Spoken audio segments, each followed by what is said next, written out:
sudden, I saw the sword that quivered over Italy turn its point downward, and like a great storm, go among them and scourge them all. The quivering sword, I tell you, Florence, belongs to the King of France. That sword will be felt through Italy. Remember when I said 3 years ago now that a wind will come, as in that figure of Elijah, and that this wind would shake the mountain? This wind has come, and it has shaken the princes of Italy. See now, he has come, just as I said. Tell me, Florence, where now are your fortresses? Where now are your strongholds? See now, he has come, and still you do not believe. So, Dominic, that was Girolamo Savonarola addressing his flock in the Duomo, the Cathedral at Florence, on the 13th of January, 1495, and instantly recognizable from his hoarse and rasping accent there, his voice. Dramatically and authentically recreated here on The Rest is History in our ongoing series on the Medici. And Dominic, Lorenzo the Magnificent is dead. Savonarola is on the scene. And that I just read out, I think beautifully, is perhaps the most ferocious and memorable of all his many apocalyptic sermons. And he had it printed and distributed across the city. So a kind of very Luther-esque awareness of the potential for the printing press to publicize his views and thoughts. And it's powerful, isn't it? Not just because of his rhetoric, but because of the circumstances. So he's talking there about the French king coming, and indeed, French troops have crossed the Alps. They're making Italy bleed. The Medici, who we've been talking about in the previous 3 episodes, they've been swept away, and Savonarola is preparing to purify Florence with a white-hot flame and lead its people into a new age of righteousness. See, I thought I'd recovered from laughing, but now you've made me laugh again. Yeah, so for those people watching on YouTube or Spotify, I should apologize for basically having a breakdown while Tom was reading that. And actually, I've been laughing so much that my glasses are still steamed up. So yes, an extraordinary reading and an extraordinary story that has been told many times in films, in TV series, in novels, in video games. And Savonarola is always cast as the villain. He is cast as the kind of mad monk, although you were saying off camera, he's not a monk, he's a friar. So he shouldn't be seen as a monk at all. But Tom, has history been a little bit unfair to Savonarola? We will find out today. So now that I've completely recovered my composure, let's remind ourselves where we got to. We ended in April 1492 with the death of Lorenzo the Magnificent. And Tom, those terrible omens on the night of his funeral, I have to say, I thought you were a little bit over-skeptical about those omens. You didn't believe that they took place. Wolves howling in the night and fire in the sky. It's just that this is lifted from Virgil. Is it lifted, or does it just keep happening? Maybe. One of the riddles of history. So people will remember that when Lorenzo lay dying, one of the men called to his bedside was this Dominican friar from Ferrara, Girolamo Savonarola, intense, austere, with an extraordinary rasping voice. And he is based in the monastery of San Marco in Florence, and his apocalyptic sermons have taken Florence by storm. But at the time, when Savonarola walks out of Lorenzo's country villa, the idea that he would effectively succeed Lorenzo as the master of Florence would have seemed unthinkable. Because everybody knows who's going to succeed Lorenzo. It's his son Piero, who is 22 years old, and he is the person who is effectively anointed by the Medici loyalists. And actually, we talked about this a little bit earlier on. Piero is an object lesson in how a rich and powerful family decays over time. He's handsome, he's spoiled by fortune, but he's entitled and arrogant and lazy. He prefers hunting to kind of poring over his ledgers. He falls out with a lot of the Medici family, with his cousins in particular, and with some of his father's kind of old guard. And people start muttering quite quickly, oh, Piero is just not up to it. The hereditary principle has not worked. And actually, why should it work? They're not a kingdom or a duchy. They're a republic. So why should Piero just take over? Now, all of this would be ominous enough for the Medici. But what makes it worse is that Piero has taken over at a watershed in world history, a watershed for all kinds of reasons. So you might think, 1492, Columbus and the New World, but that's not really the reason. For Italy, what really happens in the early 1490s is that for the first time in generations, Italy becomes the front line in the struggle between the great powers of Europe. And in this case, the great powers are France, the Holy Roman Empire under the Emperor Maximilian, a Habsburg, and the newly unified kingdom of Spain. So we're on the brink of something called the Italian Wars. And that is a conflict that will last for almost 70 years, and it will cause death and destruction on a colossal and in many ways unprecedented scale, because they're bringing new technology, bigger armies, a more kind of unrelenting, vengeful attitude, I think it's fair to say. And Florence is not a great power. It's been rich, but it's not a superpower by any means. And so for any Florentine leader caught in the eye of the storm, this would have been a horrendous challenge, but it is one that Piero is almost uniquely unsuited to handle. So let's get into the wars. It all starts with Charles VIII of France. Charles VIII of France has a claim to the throne of Naples through his grandmother, who came from Anjou. Now, the dynasty of Anjou, the Angevins, had been kicked out of Naples back in 1442. Replaced by the Aragonese. But Pope Innocent VIII, who has his 7 children, he hates the ruling dynasty in Naples, the Aragonese, and he's been sending messages to the French saying, why don't you come and reclaim your inheritance? Come on. Now, Charles of France is 20 years old, and like all the rulers in this story, he's a great character. He's very short, he's incredibly ugly, he's got an incredibly long and hooked nose. They all have hooked noses in the story.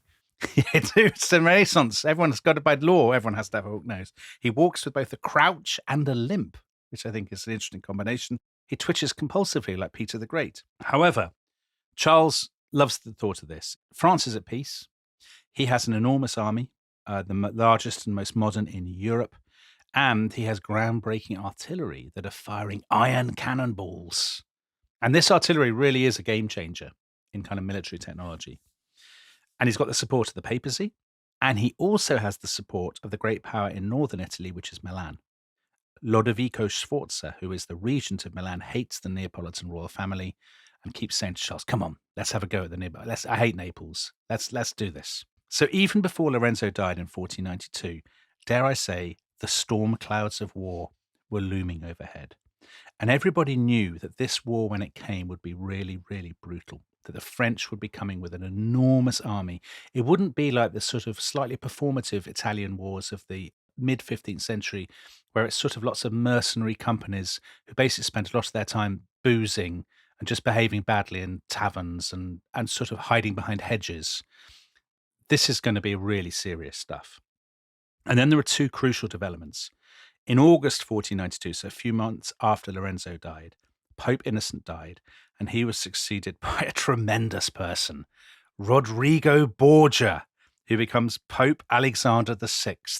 And he basically is the man who gives Renaissance popes, who already have a terrible name, he gives them a diabolical name. And Germainly from the Medici hates the Medici, doesn't he? Yeah, he does.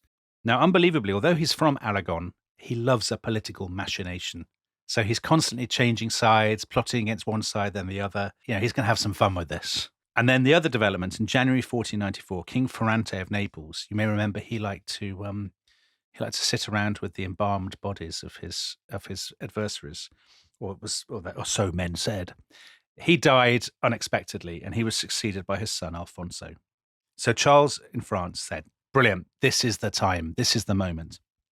And in September 1494, a huge French army by the standards of the day, 40,000 people, crosses the border and marches up into the Alps, heading for Lombardy. They get to Lombardy, they have a warm welcome from the Milanese, but as they move further south, terrifying reports start to spread through Italy of very, very poor conduct from the French.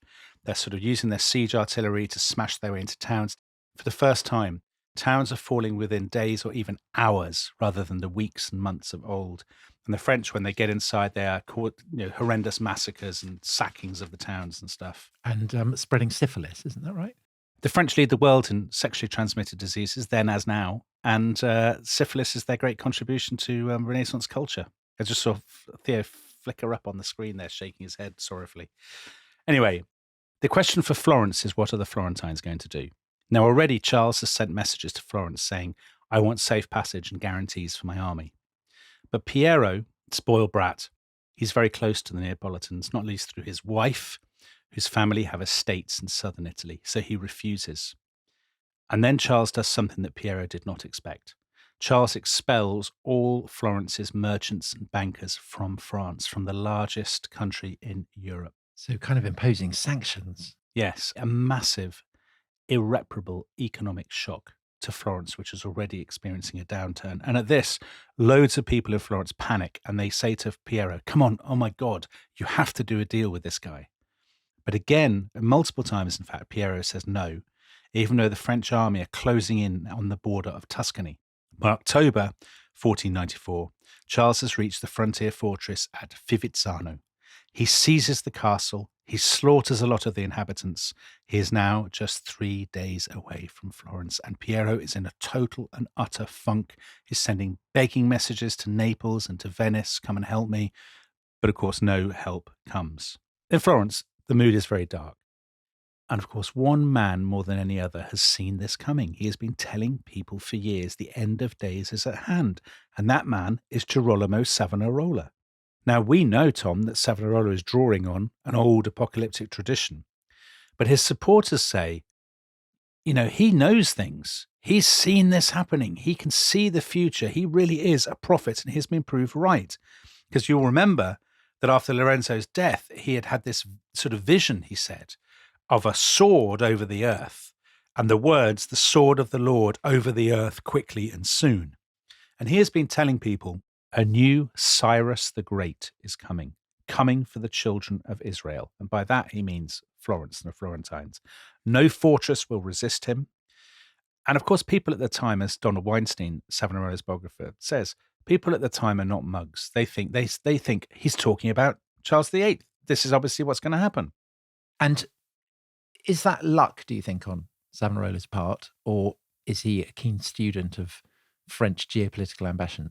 I think it's not luck, actually, because I've read Donald Weinstein's book, and he says it was clear to anybody who knew anything about politics from about 1490 onwards that the French are coming. You know, Charles has made it very clear. It's a little bit like, you know, the sort of 18 months before the invasion of Iraq in 2003. All the signals are pointing in one direction. And so by this point, Savonarola's rhetoric has reached a kind of pitch, a peak of apocalyptic fervour. Donald Weinstein summarizes it. Every path was befouled with vice. Maidens decked themselves out like whores. Sodomites ran free. Clerics, both priests and friars, were the root of corruption. Punishment was coming in the form of plague, hunger, and war. There was only one recourse. Like those who had found safety in Noah's Ark, the Florentines must take refuge in the spiritual ark of Jesus Christ. So this is the sort of message that he is saying day after day. In fact, his most memorable sermon, this Noah's Ark business, came on the 21st of September 1494, when the French were advancing on Tuscany. There was a packed house in the cathedral. Remember, the cathedral holds 30,000 people in a city with only 50,000 people. And he took as his text God's decision to unleash the great flood. Behold, I, even I, do bring a flood of waters upon the earth. And it's clear that when he gave this sermon, I mean, it's an odd thing to say about a sermon, perhaps to our more secular listeners, that it was this incredible spine-tingling moment. So Pico della Mirandola, the philosopher, said that he wrote afterwards, he said he felt his hair stand on end as he heard Savonarola talking about the flood. And it is said that usually means it didn't happen, but let's go with it. It is said that Michelangelo was there to hear this and fled Florence for Bologna straight after he'd heard it, because he was so kind of moved and terrified by what Savonarola had said. And Savonarola is pushing this message he's giving sermons every day in the midst of this crisis, saying to the Florentines, the only thing you can do is to repent and to fast and to do penance. He's exhausted. He's even more hoarse than you're reading, Tom, because he's sort of pushing this message all the time. I mean, people who think it's mad, think about the impact that Greta Thunberg had. Yeah. You know, we are sinners. We have despoiled the earth. We've corrupted it. We must repent. Judgment is coming. And the impact that had, it's perfectly possible, I think, for us in a more secular age to feel the resonance of a summons to repentance in the shadow of looming apocalypse. I totally agree with you. I don't think it's mad at all. I think it's the kind of thing that anybody who's ever seen or been on, a demonstration, a nuclear disarmament demonstration in the 80s or an anti-war demonstration in the 2000s or whatever, the sort of millenarian spirit, we come here to bear witness, we come here to repent, the end of the world is coming, all of that stuff. It's not so different. I think Savonarola is not insane, and I definitely don't think his listeners are insane either. Now, meanwhile, while they're all getting very excited, Piero's in a total and utter panic. And he decides, I will do exactly what my father did. So in our last episode. So like he'd gone to Naples. He'd gone to Naples. He rides out of Florence, but crucially without telling the Signoria, the council, which is a great mistake. He rides out of the city towards the French camp and he says, I will go and negotiate with Charles personally. He gets to the French camp and Charles greets him with total contempt, which is not how Lorenzo had been treated in Naples. Charles says, look, I want the Tuscan fortresses in the north. I want control of the ports of Pisa and Livorno. I want you to give me a subsidy of 200,000 ducats. Basically, I want everything. And if you give it to me, maybe I'll let you remain as master of Florence. It's kind of Donald Trump negotiating approach. Yeah, exactly. And Piero totally and utterly crumbles. He says, oh, well, as long as I can stay in charge of Florence, you can have whatever you like. That's all I'm interested in. And the French are said to have literally kind of laughed in his face when they heard him say that. Like, such a shameless capitulation. Piero rides back to Florence and he gets there on the 8th of November. And his supporters, who are basically being paid, greet him as a hero. They're given wine. There's a lot of throwing of sweetmeats and all of this sort of stuff. Good. I was wondering about that. But the Signoria have already heard about the deal and they are appalled. They are furious. And they have already sent off a rival negotiating team of 4 people to hold talks with Charles, who has now reached Pisa. And one of those 4 men is Savonarola. Even though he's not a Florentine. Yeah, who's a foreigner. What an extraordinary thing this is. They're going to send this apocalyptic preacher. Why are they doing it? I think because he now has unmatched moral and spiritual authority. He's an austere, puritanical person, morally upstanding. He has seen this coming. Well, also, he's been comparing Charles to Cyrus the Great. Yeah. I mean, that's got to be flattering to Charles, right? Maybe Charles will listen to him. Exactly. So they've gone. Meanwhile, Piero goes into the centre of Florence the next day. He goes to the Palazzo della Signora with his entourage, and he finds the doors blocked by armed men. And suddenly the great bell, the Vacca, starts ringing overhead, and people pour into the streets. Piero rushes back to the Palazzo Medici, but now the streets are absolutely packed with people chanting Populo e Libertà, the people and liberty. Basically, a revolution has broken out. And Piero, who is not a serious person, completely panics, and he and his family that evening flee the city for Venice, carrying what valuables they can. And this is a hammer blow to the reputation of the Medici family. Because with Piero gone, first of all, the Signoria votes to banish the family forever, and they put a bounty on Piero's head. They seize the assets of the Medici Bank. They loot their palace and put their treasures up for auction. In a very telling sign of the shift in power, the 2 statues we talked about last week, which were Donatello's bronzes of David and Judith, they were taken out of the Palazzo Medici and they were moved to the Palazzo della Signoria, basically a symbol that the power in Florence had moved from the dynasty, from the family, to the civic centre, to the Republic. And the worst thing of all, given that I'm a big fan of Cosimo, they went to his tomb and prized off the plaque, which had the words, Father of his country, Pater Patriae. They took that off the tomb, which I think is a bit low. Now, in the meantime, Savonarola and the other negotiators have arrived in Pisa, where the French have just moved into the city. By the way, this is a really catastrophic blow to Florence. Arguably, I think Florence never recovers from this, the loss of Pisa. Pisa was its main seaport. So it's not just a big blow to their prestige, but it's a massive economic blow because now the French are in control of their kind of sea trade. They're led in to meet Charles. We're told that Savonarola did most of the talking, and actually he does pretty well. He says to him, look, your majesty, you're clearly the instrument of God's plan. At last, O king, you have come as the minister of God, the minister of justice. all this. He says, please be lenient with Florence. We didn't realize that you were sent by God. If you forgive us, we'll work together to renew the church. We'll cast out sin, all of this. And Charles says, yeah, all right, that sounds good to me. Fair enough. Why not? Fair enough. Yeah, I actually like thinking that I'm the instrument of God. Yeah, good. You talk a lot of sense, actually. So he says, I'll spare the city and I'll recognize a new Republican regime. And so on the 17th of November, an extraordinary moment, what a public spectacle, the French march into the center of Florence. It's a moment that everybody who was in Florence remembered all their lives. The place had been decorated with the coat of arms of France. The Signoria had put up a big banner in French, hailing Charles as the guardian and deliverer of our liberty. Charles, despite his crouch, his limp, his twitching, his gigantic nose, and various other issues, he looks great. He's in golden armor on this huge black stallion. He's leading 10,000 troops. There are knights from France. There are Swiss and Gascon infantry, Scottish and Breton archers, like a great array. The crowds are chanting, Viva Francia. There's a lot of tension. They're desperate to suck up to the French because they're worried the French will sack the city. Actually, do you know what? The French don't disgrace themselves. Whether they give everybody syphilis, I don't know.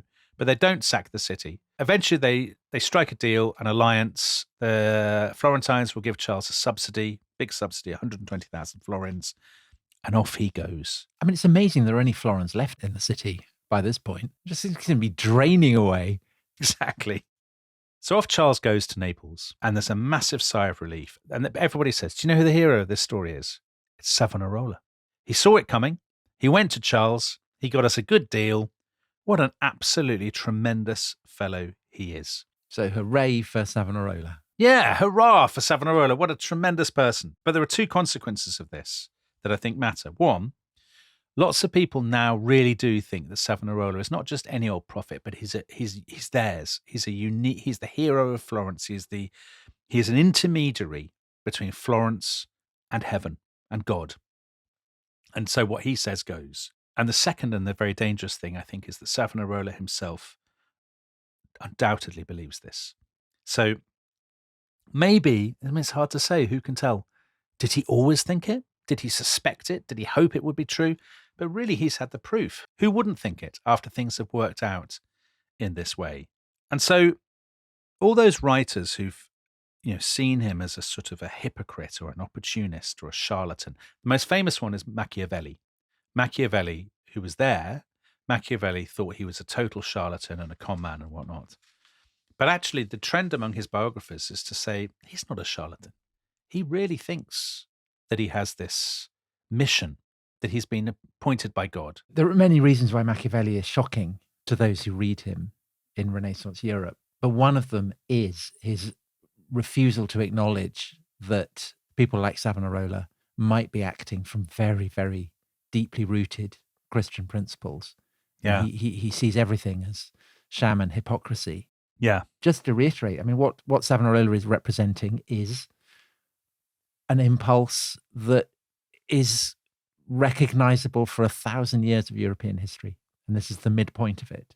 So it's there in the great reform movements of the Middle Ages. But I mean, in a sense, the feeling that emblems of criminality have to be torn down, that people have to reform themselves. I mean, the nearest parallel probably in recent history would be Black Lives Matter demonstrations in 2020, which enthused and roused and excited lots of people. And lots of people also saw as being kind of hysterical and over shrill and rather intimidating. And you get exactly those kind of responses, those mixed responses in Savonarola's Florence as well. I totally agree with you. I mean, there's clearly an impulse there deep in either in the human soul or in kind of Western culture that Savonarola is expressing. And to just dismiss him and to say, oh, he's a hypocrite and he's a charlatan and whatnot, I think completely misses what makes him tick and what explains his appeal. 2 days after the French left, on the 30th of November, it was Advent Sunday, and there's a huge packed house in the cathedral. The relief is palpable, and Savonarola took as his text a line from the Psalms, I love the Lord, for he has listened to my prayer. And he says to the crowd, the congregation, we have done something unprecedented. We have had a revolution and thrown out the Medici, and we've done it really without any bloodshed. And God now wants us to turn Florence into the New Jerusalem. He goes back to his ark metaphor. He says, the flood has come and we have got into Noah's ark. And now that we're in it, we must be worthy of it. We must lead chaste and pious lives. We must give up things like, dancing and poetry and philosophy and live lives of prayer and penance instead. Because this is always what happens, is that reform movements that manage to ride the wave of a great popular enthusiasm, I mean, they always want to keep it going, even as the wave is starting to fade and ebb away. Of course, he's never going to say, let's go back home and get back to normal. And in fact, what's interesting is at this point, he is becoming, for the first time, really much more overtly political. So he says in this same sermon, it's time for the rich to give their money to the poor. It's time for the church to basically, realize some of its assets and give more money to alms for the poor of Christ. He says, why don't we find jobs for all those who need them? Why don't we relieve the tax burden and the suffering people of Florence? Well, you say that's political, but I mean, essentially that's the message that St. Francis was preaching, and who becomes a saint, but also lots of Christian preachers who get branded as heretics. The church is very, very nervous about the assumption that the rich should give away all their belongings to the poor. But of course, it's there in the Gospels, and so it's always a kind of latent message waiting to break out. That's fair, but I think it seems particularly political because of the context for two reasons. One, the Florentine economy has basically gone into meltdown. And the second thing is they're in the process of remaking their republic, of drafting a new constitution. So again, even to talk about politics in this context, however tangentially, is to put yourself at the center of these political debates. Because just a few days later, the Signoria scraps the apparatus of Medici rule, so all the committees and councils and all of those kind of things. And they say, let's go back to a simpler republican system. And Savonarola, actually in his sermons, is saying the best system is the system that they have in Venice. It's a republic run by a grand council, run by good men. And the great irony here is that copying the system of Venice is a pet project of humanist intellectuals, the very people that Savonarola, most often kind of rails against in his sermons.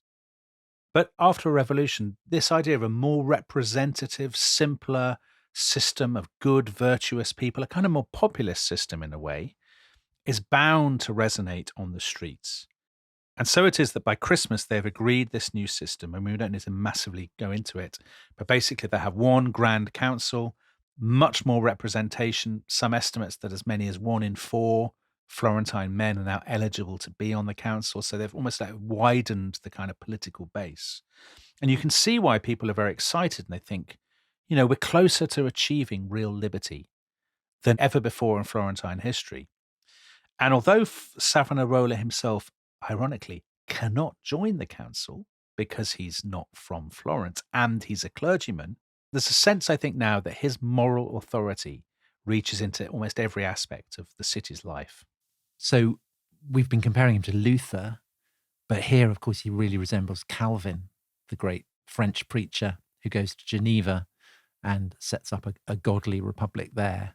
And the kind of the prefigurings of the great figures of the Reformation is so interesting in this story. I think that's a really interesting observation that he prefigures these people. But what's the interesting thing to me is that he's poised between them and his own immediate predecessors in Florence. Because actually, there's a really good and obvious precedent for people in Florence who wield power without being in office. The Medici. The Medici, right. So Cosimo and Lorenzo ruled from behind the scenes, and they used their clients and their connections, and they relied on their money, their influence, and their charisma. Now, Savonarola does not have clients, although he does have connections, and he doesn't have money, but he has loads of supporters, and he has loads of influence. And of course, he has an extraordinary charisma, a very different kind of charisma from Lorenzo, but one that is founded on his preaching and in his moral stature and his hotline to God, right, which Lorenzo never had. So as we enter 1495, against all the odds, this friar from Ferrara, Girolamo Savonarola, finds himself the most powerful man in the Florentine Republic. But Dominic, I guess the question is, he's the most powerful man, but what is he going to do with his power? And we will find out the answer to that question after the break when the bonfires are lit and the revolution, or should I say the Reformation, begins.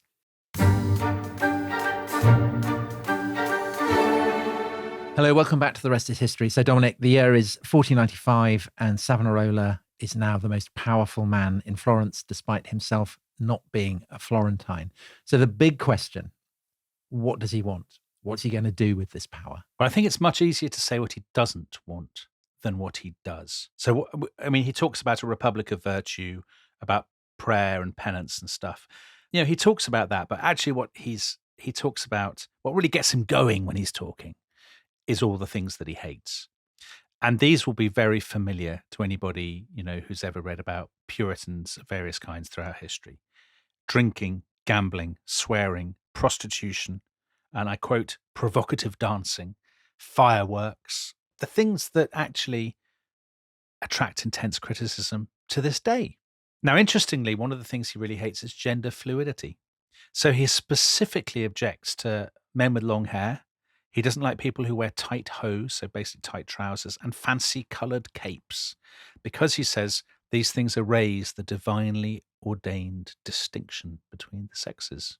Well, unsurprisingly, because absolutely it's ordained by God, and also it threatens the sins of sodomy, the various sins of sodomy. Florence is so notorious for these various sins that the German word for sodomite is Florenza. I mean, you've hit now on his real target. That accursed vice for which you know Florence is infamous throughout Italy, he says in one sermon, December 1494. Make a law, I say, without pity, so that such persons are stoned and burned. And the Signoria then passes the most stringent laws of this kind in Florence's history. So there'd previously been fines for sodomy, and now they're replaced. You go in the pillory, and then you're branded, and if you're a repeat offender, you are sentenced to death. And Dominic, can I just say that on this topic, again, there is nothing novel about what Savonarola is doing, because moral panics about sodomy are an absolute feature of the 15th century across Italy. So at the beginning of the 15th century, in 1418 in Venice, the government there had established what they called the Collegium Sodomitarum.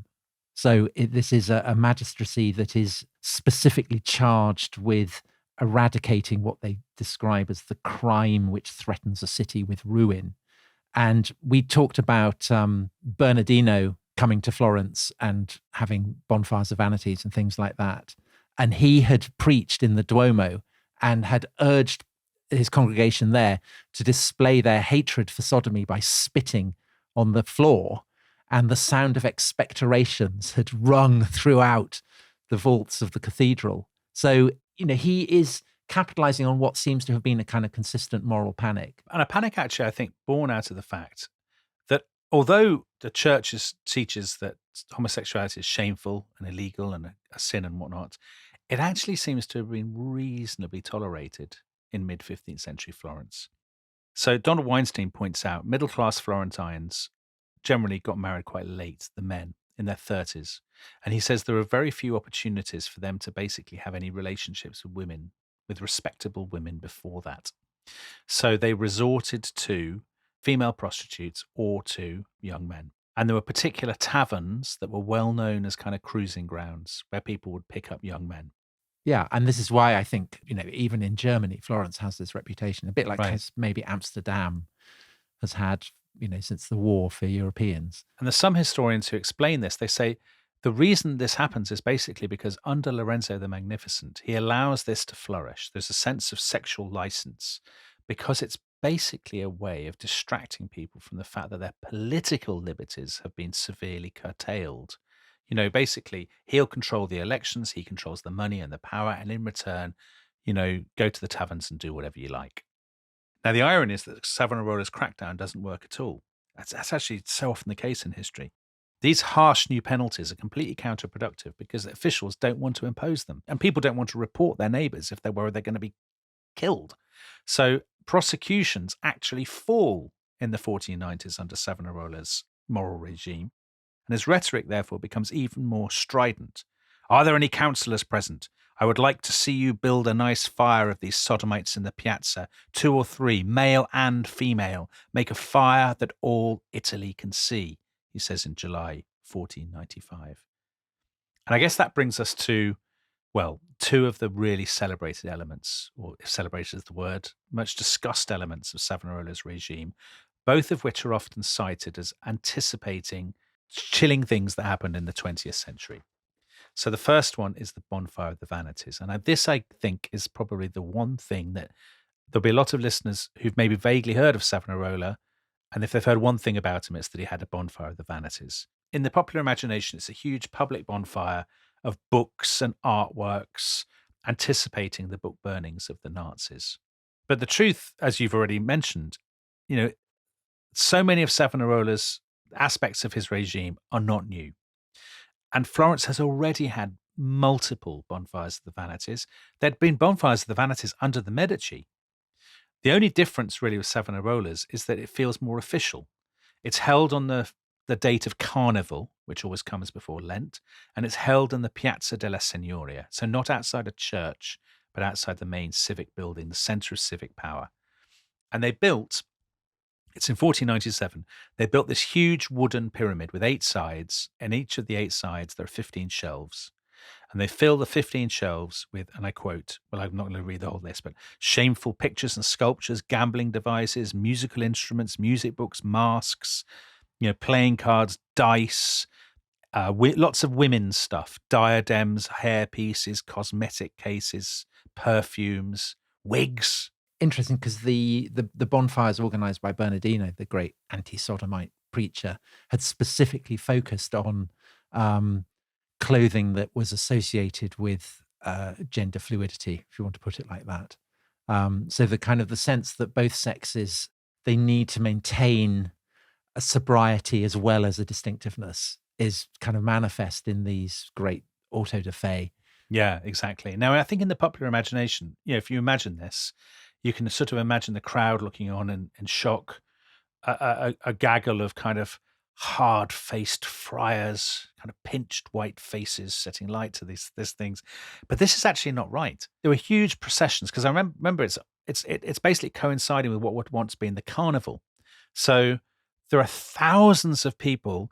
They're all singing hymns. The bells are ringing, and the setting of the pyramid on fire is a great public spectacle.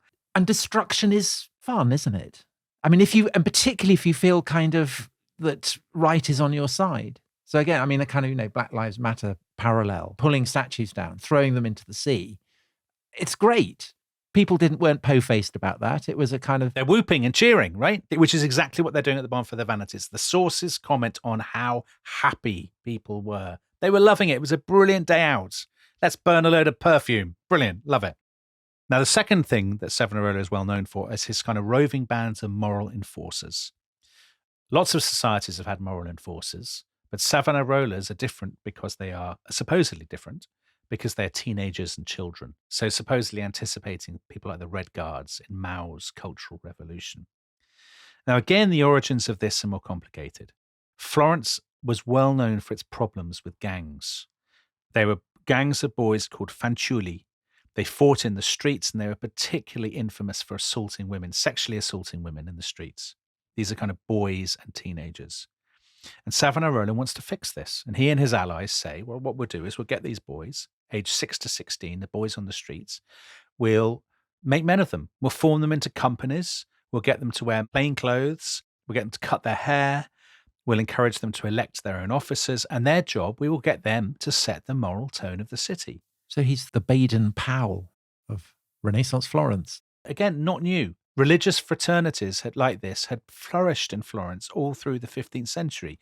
The difference is because it's him, it feels a bit more official, and that his tone is always so aggressive and so impassioned. So by the middle of the 1490s, you can see these boys' groups everywhere in Florence. They will put up little altars at street corners and demand that you give them alms, and they'll give these alms to the poor.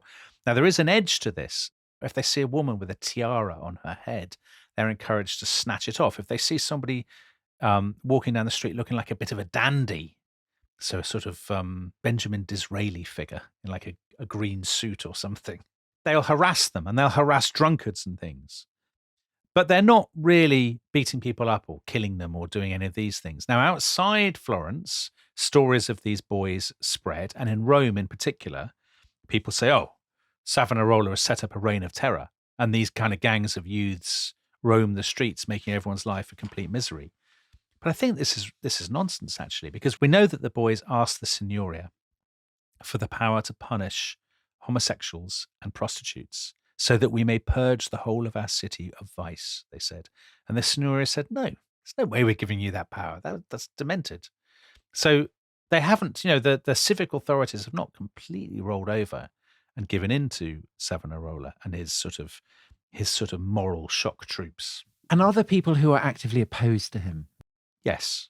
This is not, he does not rule with an iron fist. So this isn't fascist. Nowhere near. So this is where, so at this point in the sort of my sort of reading and research on this, I kind of was like, well, where's the reign of terror? Where's the evidence that this is one of the most evil men in history? And, he doesn't actually seem to have killed anybody.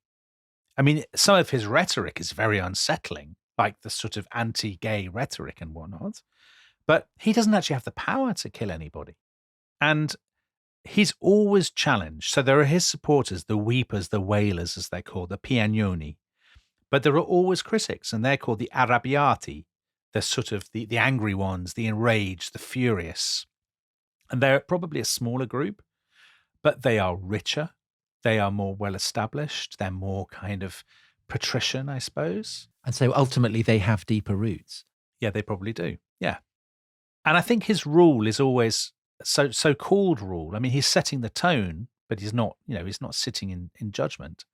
His rule is always fragile for two reasons. Number one, as we've discussed, Florence is in a massive mess. Its trade has collapsed. The war has done terrible damage. People aren't collecting their harvests. Prices are through the roof. There are bread riots. Everything feels very, very fraught. And what is more, the international situation is incredibly dangerous. So Rodrigo Borgia, Pope Alexander VI, who we described as a man who loves a machination, he's decided to change sides in 1495, and he forms a Holy League to kick out the French. And the Holy League is the Papal States, Venice, Milan, and Aragon, as well as the Holy Roman Empire. So Charles, who has captured Naples by this point, decides, I'll go back to France. And he goes back to France. He fights his way back through Italy, fights a massive battle, beats the Holy League, and goes all the way back to France. Now, the problem for Savonarola, for Florence, is they're allied to the French now. And Savonarola has told everybody that Charles is the new Cyrus the Great and that he's going to sort of lead the world into this sort of new age of Reformation. Which he's signally failing to do. Yeah, he's gone home. Yeah. So Florence is now completely isolated, and Florence doesn't join the Holy League. And Pope Alexander, the Borgia Pope, says, this is terrible. Why have Florence have let the side down? And he personally blames Savonarola. He said this is because this demented friar they've got in Florence. He's already been reading about Savonarola's apocalyptic prophecies, his denunciations of corruption in the church. And of course, if you're the Pope and you have this bloke in Florence who claims, he's got the gift of prophecy, he's got the link with God, he knows what's coming. I mean, that could not be a more serious threat to papal authority. Of course. And this is why the papacy and the institutional structures of the church have always looked askance at apocalyptic preaching. Yeah. It's dangerous. Absolutely. July 1495, so quite early on in Savonarola's kind of regime, as it were, the Pope summons him to Rome, says, come to Rome. He says, look, I don't mean you any harm. I receive you in love and charity. I just want to hear from your own lips what on earth's going on over there. And Savonarola says, I mean, this is where you could argue he makes his big mistake, or would he have ended up like Martin Luther? Who can say?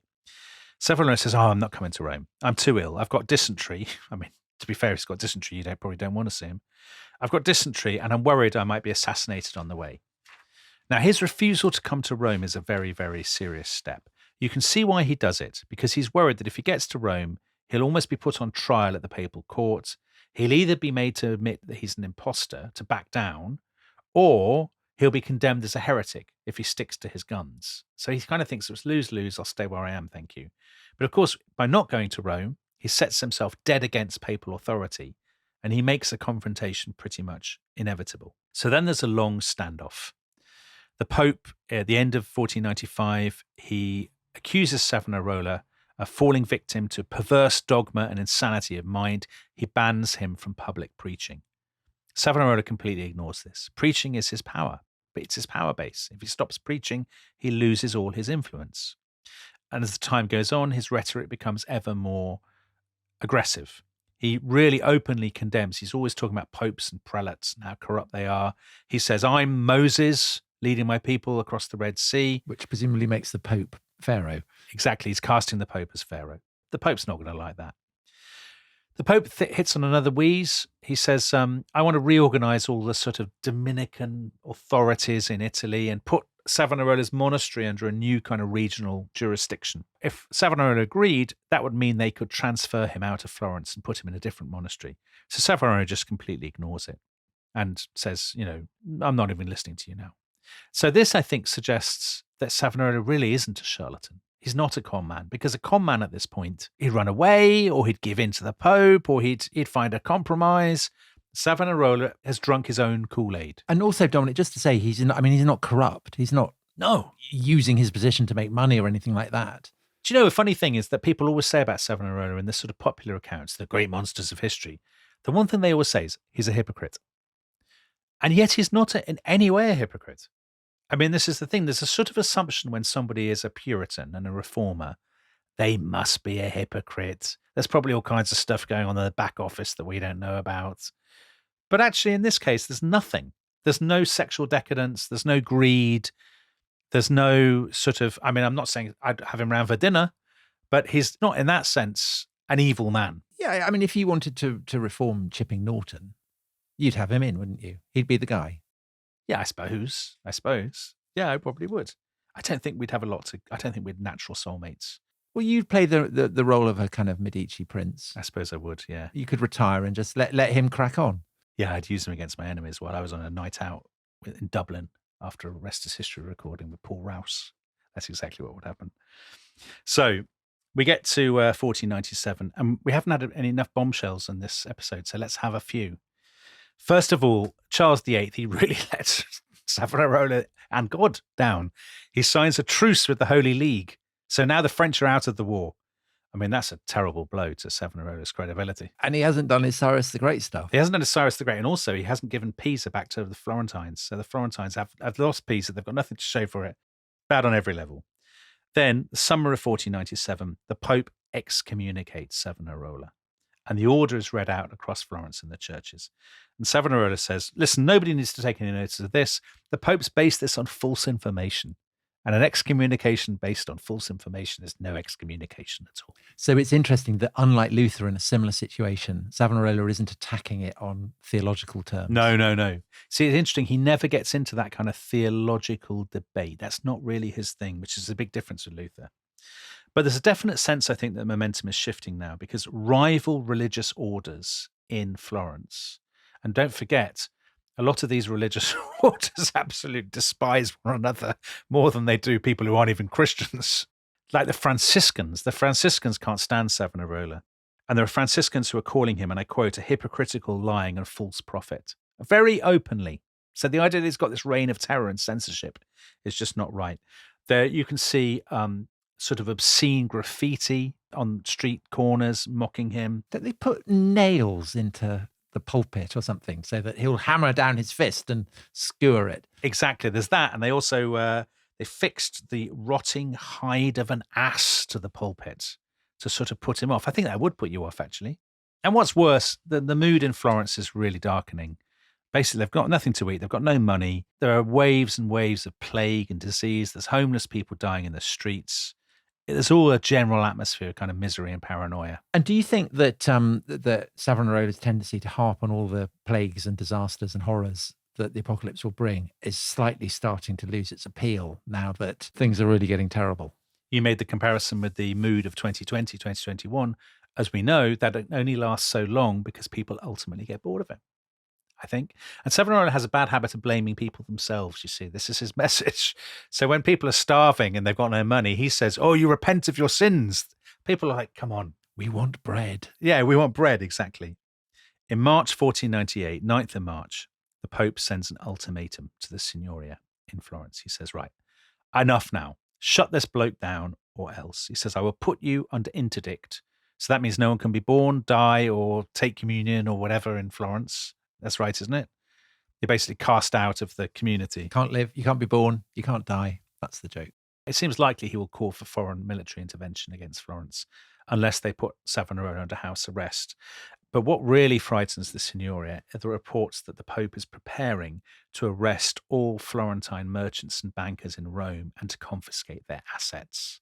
And at that point, the Florentines are like, whoa, okay, well, that's, the stuff about our immortal soul was one thing, but the money, that's no good. So they formally order Savonarola to stop preaching. That's on the 17th of March. And then on the 25th of March, a really sensational development. A bloke called Francesco di Puglia, who is a Franciscan friar at the rival monastery of Santa Croce. He says to his congregation, look, we've all had enough of this.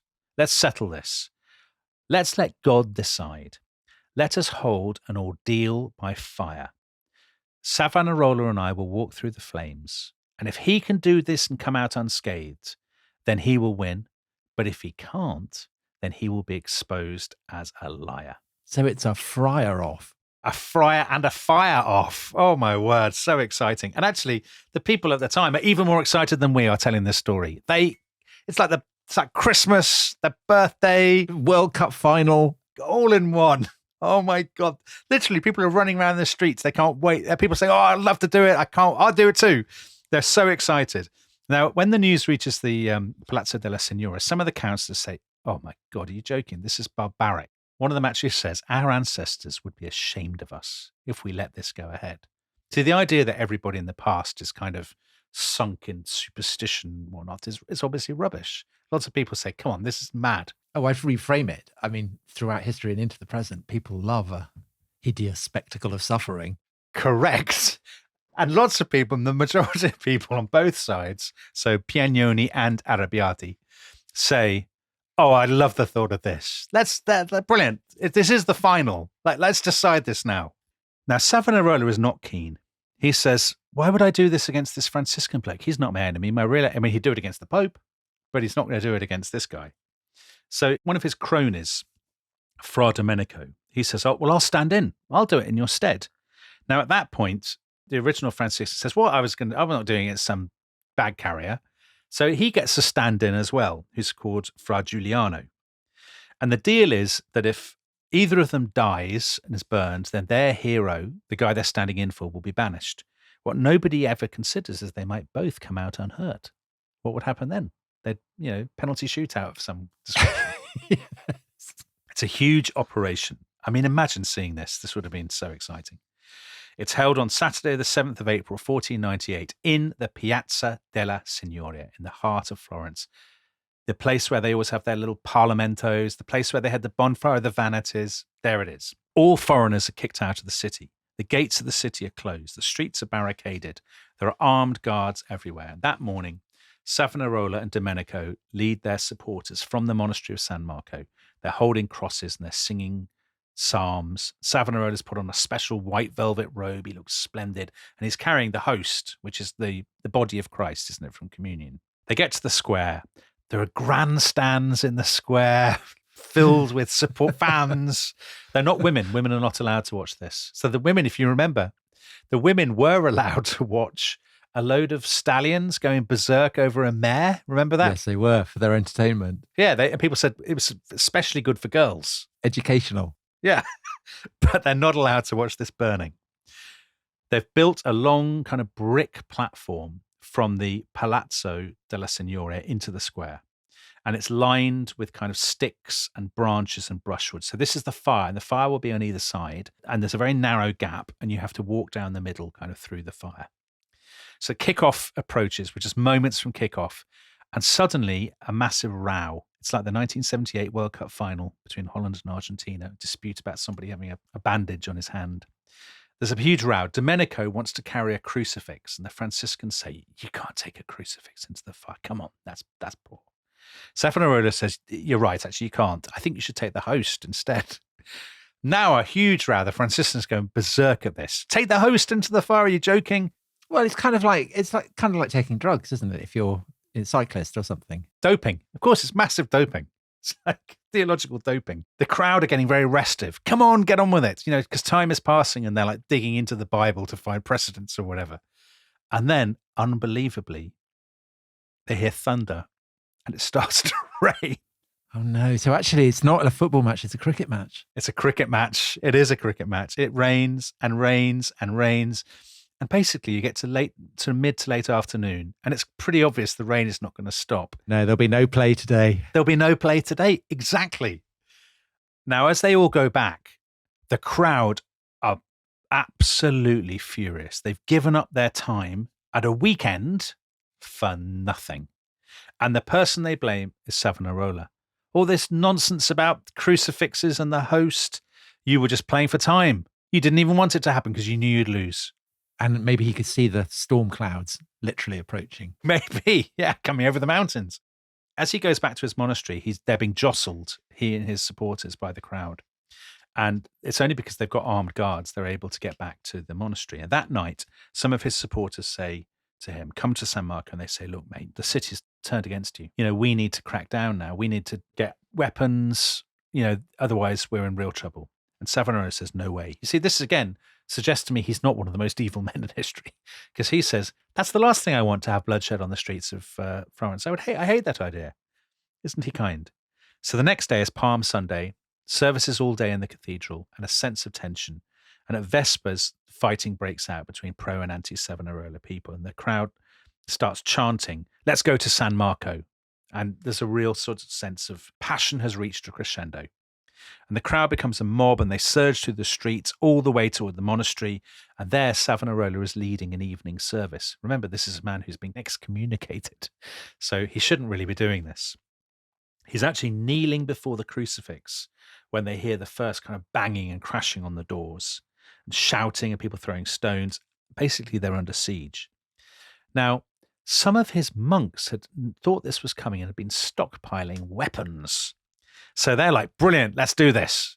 So they charge up to the roof and they're like firing down on the crowd. They're hurling tiles, bricks. They get the big pinnacle from the roof and they drop it on the crowd. There's bells ringing. There's bodies everywhere, people screaming. So this must have made up for the lack of the fireworking. Yeah, I think this is fun in its own way. I think you'd have had both, but 1 out of 2 is not bad. Anyway, late that night, the Signoria, the Grand Council, votes. They decide, okay, Savonarola's got to go. And they send troops to secure the convent. There's now basically a full-scale battle. They bring up artillery and explosives. Some of the friars, I'm impressed to discover, had handguns and crossbows that are firing back at them. So it's a big, great film, this. The battle lasts about 8 hours. The soldiers burst in through the kind of burning doors of the church. They find a lot of the monks sort of gibbering in terror in the church. And Savonarola is in the library. He's praying on his knees in the Medici library, Tom. Performatively, do you think? No, I don't. I think that's very cynical. That's Machiavelli speaking. Performative, perhaps the wrong word, but emblazoning a visual representation of his piety on the eyeballs of his attackers. Maybe, yes, maybe. Or is it a bit like, The Mission, the Jeremy Irons film? At the end, when the soldiers attack, he walks through the sort of smoke and the slaughter carrying a cross, doesn't he? And the kind of, the oboe is playing and all that stuff, the moving music. It's a bit like that. It's like a last gesture of defiance. I think it is performative in a sense, but not in a cynical way. Does that seem fair? I would never be cynical about Savonarola. That's good to know, because otherwise you wouldn't be yourself. So actually, they drag him through the streets past jeering crowds to this Palazzo della Signoria. And they put him, do you know where they put him? They put him in the same cell that Cosimo de' Medici was put in 65 years earlier. But presumably not deliberately. They're not making a point there. No, they're not making a point. It's just they probably only got 2 cells. So. Well, I don't know. The impression I'm getting of the Signora, I think they've probably got quite a lot of cells. So what actually follows is quite grim. Long days of interrogations and torture, something called the strappado. So the strappado is a terrible thing. Basically what they do is they bind your hands behind your back with a rope at one end of the rope. Then the other end of the rope they put through a hook in the ceiling or a pulley. Then people pull on this rope and that pulls your arms back over your head, dislocates your shoulders, I imagine, and lifts you off your feet and breaks your arms, and you're hanging there in absolute agony. And they do this to him, multiple times. They'll give him a turn almost with every question they ask. But I'd rather do that than have my feet burnt off. Really? Yeah, that's horrible. Well, the guy died, and Savonarola didn't die of this, I suppose, but I don't know. It's not like Luther. They don't care about his theology. They just want him to admit that he was a fake and that all he wanted was political power. And what they get when you read through it, it's just this dreadful kind of rambling series of confessions and retractions. Historians and biographers have always argued, did he mean his confessions or not? And I mentioned this book by Donald Weinstein. He says he thinks Savonarola actually did think he was guilty, that in his kind of agony, he came to think God would not have deserted him without a reason, and that therefore he must have been wrong when he said he was a prophet, and that he's as sincere in his confession as he was in his original prophecies. That both times, actually, he's not cynical. He really means it. And I think that's perfectly plausible psychologically. He feels his own failure and his own humiliation proved to him that he must have been mistaken and he was a sinner all along. So that's pretty bad for him. And then to make matters worse, there's kind of a knock on the door one day, and in came some interrogators from Rome. The last people you want to see in Savonarola's situation. And they have a go too. And they do the same thing with him for days. And this is really terrible. I mean, his confessions now are just rambling, contradictory. He's begging for mercy, sort of sobbing. It's really, really awful. And the end finally came on the 23rd of May. He and his two cronies, who were called Domenico and Silvestro, they were publicly stripped of their clerical robes. They were hanged in the central square. Everybody was expecting that Savonarola would make a final kind of resounding speech, but he didn't really say anything at all, and the crowd were very disappointed. And is that because he's broken or because he feels that his prophetic voice has now gone? I think both, Tom. I think both. He wrote sort of commentaries on the Psalms while he was in prison. Oh, that's impressive considering his arms are broken. Yeah, well, I don't know how he did it. He's doing it with his teeth. I don't know how he did it, but apparently, I mean, I'm not a man for such things myself, but people say they're very moving and very well done. Anyway, they're hanged. When they're dead, the platform was set on fire, and there were little explosives put on the platform to blow up their bodies. And then people came on with carts, swept up all their ashes and threw them in the River Arno, so there'd be no relics. However, that wasn't quite the end of Savonarola. The authorities tried to erase his legacy completely, so they banned his books, his writings. I mean, this is the irony. He's the person who's always thought of as the book banner, but his books were banned. Even the bell of his monastery was whipped through the streets and withdrawn from sight for half a century. But, as you will know, the first Protestant reformers, the sort of generation, I guess, that follow him, they couldn't get enough of Savonarola. Martin Luther called him, and I quote, a holy man, a godly man of Florence. Calvin, you compared Calvin. Calvin was a big fan of Savonarola. And the first kind of histories of Protestantism often mentioned him as a forerunner and said, there was this bloke in Florence, he was brilliant. Well, because he denounces the Pope, I suppose. Yes, that's exactly what it is.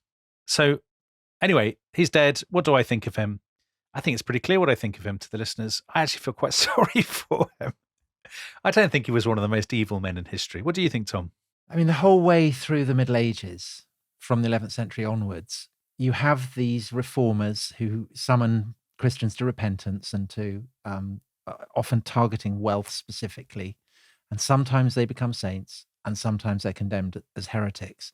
And in a way, Savonarola is the last of these because he is also serving to kind of presage the Reformation, which will take Europe into a very different world. All right. Now, Theo wants us to wrap up because he says we're running quite long. So just two last loose ends. The Medici. The Medici did get back to Florence eventually under Lorenzo's brother, Giovanni, the cardinal.